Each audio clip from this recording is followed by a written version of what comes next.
To me, beauty is about finding a space where it feels personal and not pressured. Like beauty is a space to me where you need to feel safe and where you just feel like you're being loved on. We like to say that aesthetics is our ministry because we serve our clients every single day. So for me, beauty is being of service to all of the amazing women who I meet every day and just really being a part of their life throughout the good and throughout the bad. It's my ministry, honestly, and I'm just here to serve my clients. Welcome to the Beauty Talk podcast, where we feature how the best medical practitioners help their patients to look better, younger, and healthier. Now, enjoy the show, and here's your host. Daniel Gao here. I'm the host of Beauty Talk. We feature the top medical practitioners in health and beauty, both inside and out. I have Jessica Pearson, a licensed esthetician, lash artist, wax specialist, and educator based in Pittsburgh, Pennsylvania. Known as Your Beauty Confident, she specializes in corrective skincare, intimate skin illumination, and custom lash artistry that helps women feel confident in their skin. She's also the co-host of the Learning Estheticians podcast and the author of Glow Girl, where she blends beauty education with confidence building. Her mission is simple: create safe spaces where beauty feels personal, empowering, and transformative. So Jessica, welcome and glad to have you here. Hey, thank you so much for having me. I'm so excited. Yeah, so let's start at the very top. How did you first get interested in the aesthetics field? Well, I've always loved aesthetics. I was always that girl who was doing her nails, doing her friend's hair, and just loved beauty in general. But it wasn't until around COVID where I quit my job doing medical billing and coding, and Mm, I went to school to be an esthetician. It was mhm. just such a interesting time and I felt like nobody knew what was going on. So I just was like, you know what? I'm going to do something new that I never thought that I could do. So that's how it started. Got it. Okay. And what led you to starting up your own business? I mean, there's lots of different options. And so what kind of led you to that path where you're like, I want to have my own business doing this? Well, I manage a spa that has already been open for a while, but the owner of that spa also encouraged me to branch out and to do my own things too. So it's really just being surrounded by so many amazing business women that led me to not only collaborate with them, but to do my own things also. Okay. So I want to talk Yeah. about some of your services. It seems like you do a good bit of, of different services. What are some of the most common, I guess, treatments, we'll call them, that your clients come to you for? Yeah, well, for me, I specialize in lash extensions and then intimate skincare. So, getting into the intimate skincare because that's where it's a little more nuanced. I do specialize in Brazilian waxing, but then I also do a service called intimate skin lightening, which has been one of my top services and something that I feel like is kind of catching on more and more as people are being more open about fixing things that they may not like about themselves. Mm. Can you delve a little bit deeper into what is that? So it's a service that I use products from a brand called Crotch Cosmetics. Shout out to Crotch because I'm also a educator for them also.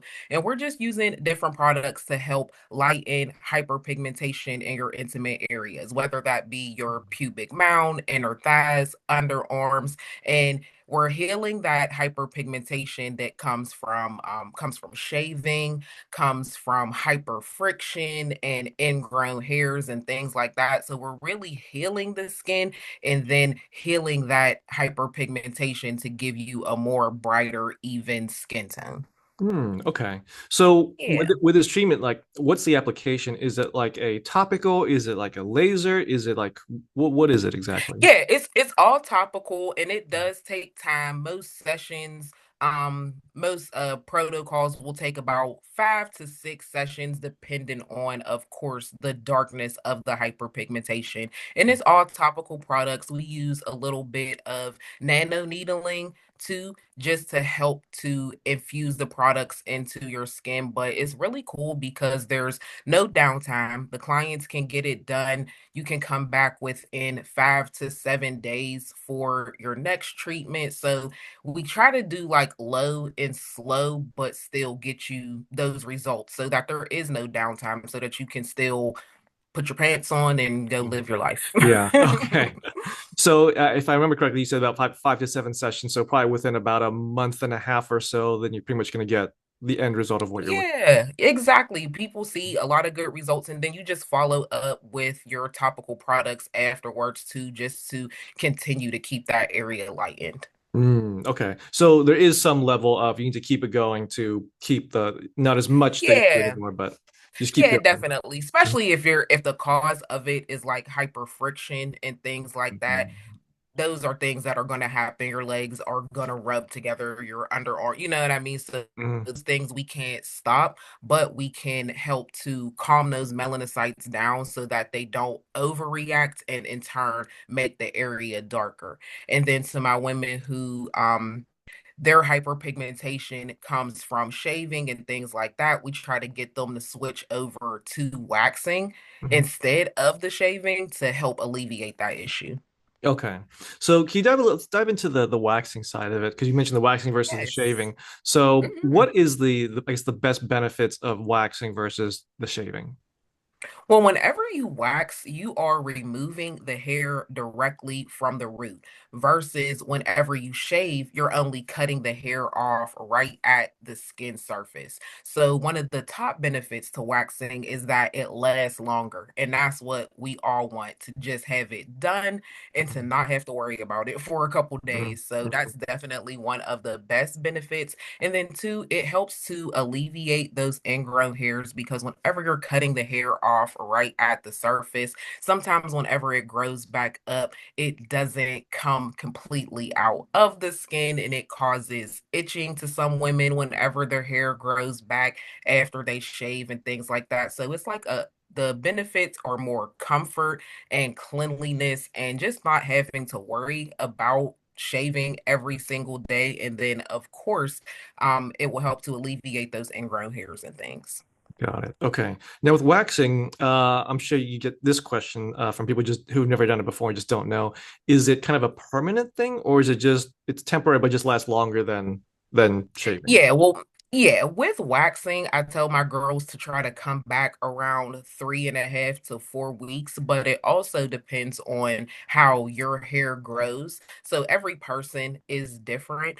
It's not permanent. It lasts about 2.5, 3 weeks before you have to come back in. It is something that you have to be consistent with, Mm, but over time, with removing that hair, the hair will grow back finer and a lot softer. So some people who initially start with maybe doing 3 weeks in between waxing, after being consistent with it, they can push it to maybe 4, 5 weeks, because the hair doesn't grow back as quick and the hair won't be as coarse whenever it grows back. So it's more manageable in the meantime.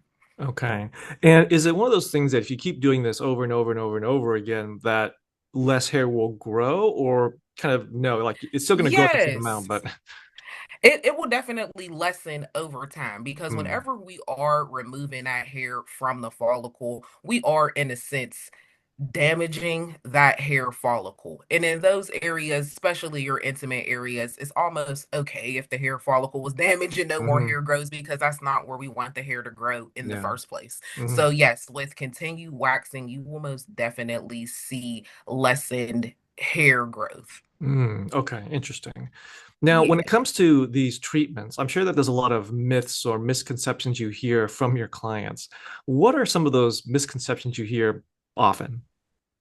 Well, first off, with the waxing, a lot of people think that it is just going to be the worst pain of their Mm, life and they just mhm, won't be able to take it. And that's just, it's a really sad misconception, because it keeps a lot of people out of the wax room, and it's not as painful as some people have made it to be. Yes, it is um a mild discomfort, but I always tell my clients to do your research, because if you're coming to a good waxer, she will be able to minimize the pain as much as she possibly can. It's a Mhm. small moment of discomfort for weeks of peace of mind. That's what I like to say. Got it. And then, as far as the intimate skin illumination, a lot of people think that maybe the service would hurt or the products could burn and things like that. And we use all pH balanced professional grade products. There is no burning or anything included. And whenever I mention the term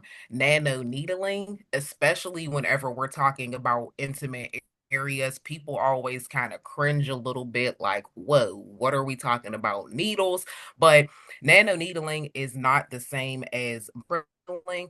There it's kind of like I feel like we need to change the name of it honestly because it's not even needles with the nano needle, more so like silicone that just help the products to penetrate a couple layers down deeper in the skin. It's not a needle how nano needling is. So Mhm. once I explain that to people, they're kind of more understanding and they know that we're really not needling their intimate areas.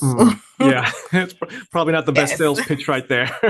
Yes, they have to change the name of nano needle. It's very misleading. Okay, got it. Well, thank you for clearing up some of those misconceptions. Now, I want to talk about a Yes. couple of things that you've done recently. Your book, Glow Girl, which I believe you released in August Yes. of last year. So, congratulations on the Yes. release of the book. So, tell us a little bit about the book. Like, what is the book about? Kind of what led you to want to write the book? All right, so the book is called Glow Girl, a preteen's guide to skincare, confidence, and self-love. And it came from my heart, honestly, because I am a mother. I have three daughters. My daughters right now are 18, 16, and 11. So they're all real live conversations that I have been having with my daughters for years behind skincare and confidence and just to take care of themselves and to love themselves from within.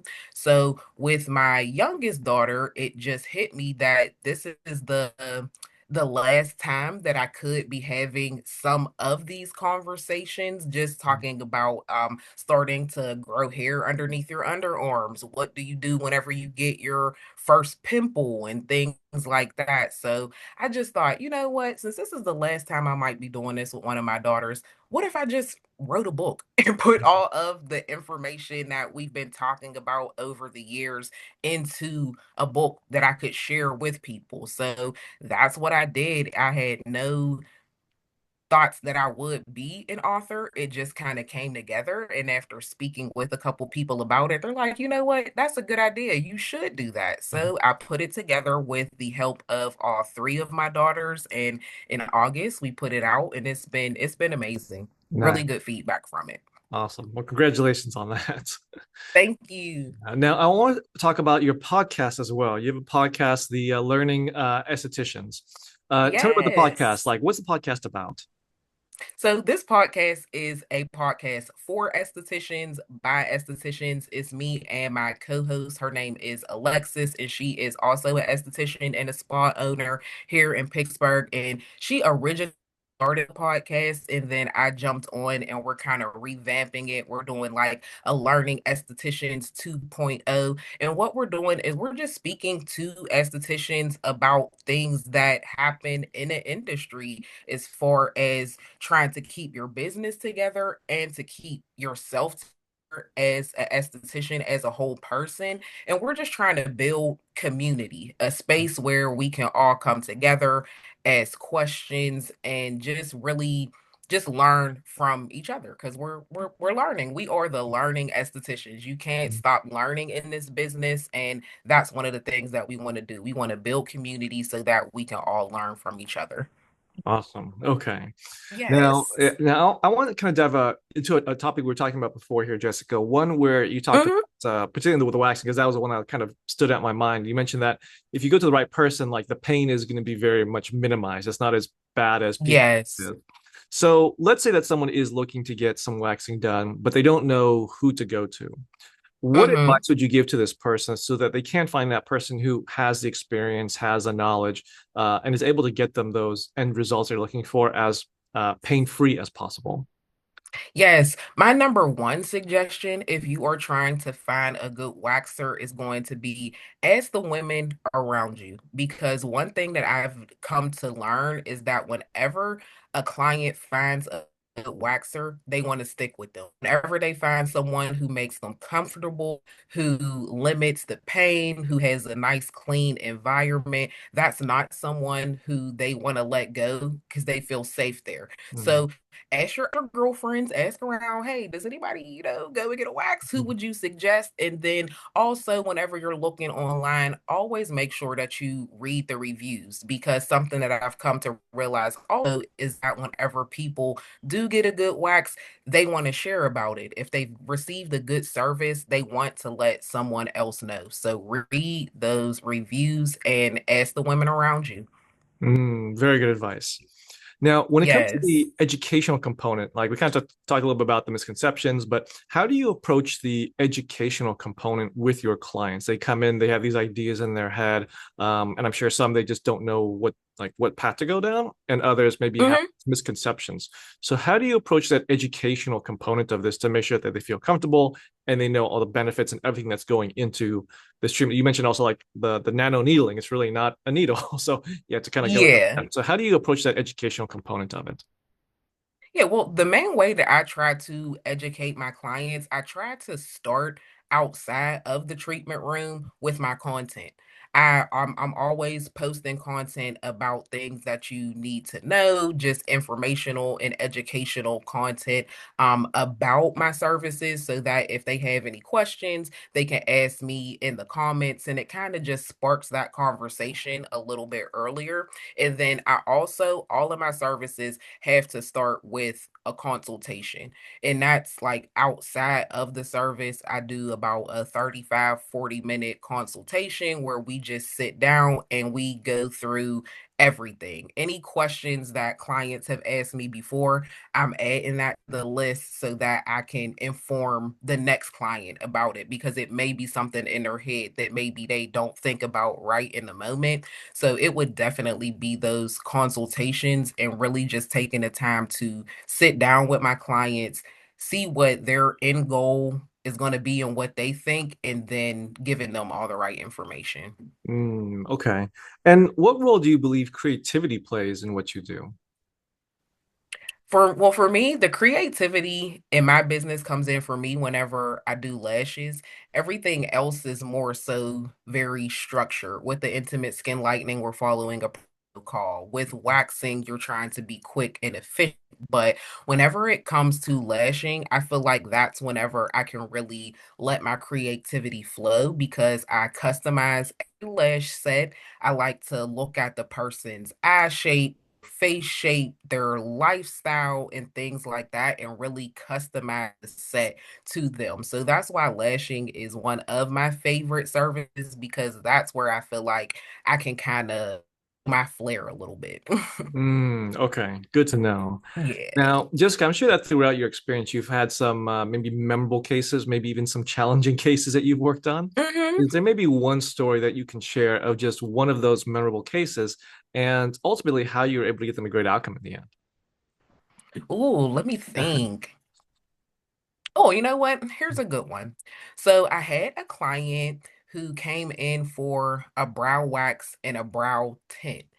And I used a jet black tint on her brows and it looked like Sharpie on her brows. And I was just like, oh my gosh, I was so sad about it. And she was like, girl, this is not it. But thankfully, just with her being so calm and so kind and just letting me know like, hey, I like the work, I like you, but I just don't like this outcome of Mm, this service on myself. What can we do to rectify it? I was able to remove that tint, and instead of using jet black, I used a light brown tint, mm, and she is still my client to mm, this day. She comes faithfully every couple weeks to get her brows done, and we often laugh about mm, how she was just how good it was that she felt comfortable enough in my space to let me know that something was kind of off, and how good it was that we were able to tweak it so that she could, still come back. So that was definitely one time that just had me like, oh, I was feeling so bad. Like I thought I messed this lady's brows up, and I take brows very seriously, but I'm glad that we were able to rectify that, and she's still a client to this day. It's a great story. Yes. Okay, so well, Jessica, where do you think the future of aesthetics is going? That is so interesting. I honestly, I do not know. I'm just like a student. I'm trying to learn much as can. I'm in my fourth year of aesthetics, so I'm looking back on everything that's been happening and trying to stay in touch with everything that's happening in the future. Um, I honestly, I don't know where the future of aesthetics is going. It's such an amazing business, and there's so many things to be done. But at the same time, I'm trying to stay in my lanes and not jump into everything, Mm, because you can get lost in wanting to do everything. So I kind of try to just keep my ear to the things that I'm doing, because I am doing a lot of things with the mhm, aesthetics and the podcast and stuff. So, but I hope that aesthetics, we can build more of a community between us. Unfortunately, I dealt with like some mean girl things in the beginning of my mhm, career, and mhm, just being in the aesthetics groups and things like that, I hear a lot about, the girls just not being nice to each other, unfortunately. So I really hope that we can come together in the future. mm. Well, hopefully that can happen. But I know it happens in every industry. Yes. Seems like this is no different. Yeah, that's true. And Yeah. especially in an industry that's like, dominated by women in a lot of Mhm. instances, like it can get a little catty. Yeah, I can see that. Now, Yeah. with your business, Jessica, what is your vision for your business? The vision for my business, the salon that I'm at right now that I am managing, called Anastasia's Crown, is going to be celebrating 10 years in business today. Mhm, Well, not today, but 10 years in business this mhm, year. And mhm, I will be celebrating my fourth year there this year. So our goal is just to grow. It's only me and the owner of the salon. We're hoping to maybe get more employees in and just continue to grow our business there. My hopes for the podcast is that we can continue to reach as many estheticians as possible, and to continue to build the community that I feel like that the industry needs. And then I'm writing my second book that's on its way, mhm. and I won't give too much about that, but it's definitely on its way. So I'm just hoping expand and to reach as many estheticians as I can, and to continue to service my clients the best way I can. Awesome. Well, Jessica, I have Hmm. one last question for you, but before I ask it, I do want to point people Yes. to your website at www.notjustskin.com. Yes, that's a little play on my name. So Yeah. not JESS Yep. skin.com. Yes, guys, check it Uh, out. Okay. Last question for you then, Jessica. What does beauty mean to you? To me, beauty is about finding a space where it feels personal and not pressured.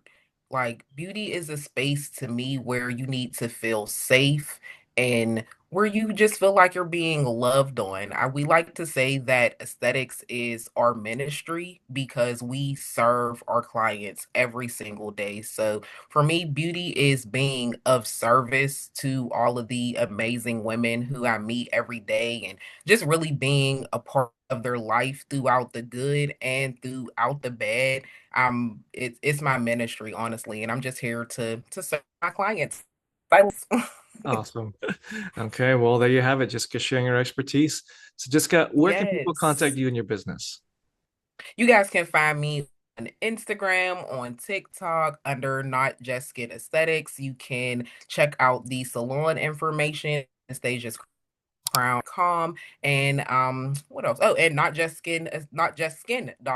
You can find me all over the webs, and if you click on my bio and my link tree, it has all of my information. I'm everywhere, guys. Awesome.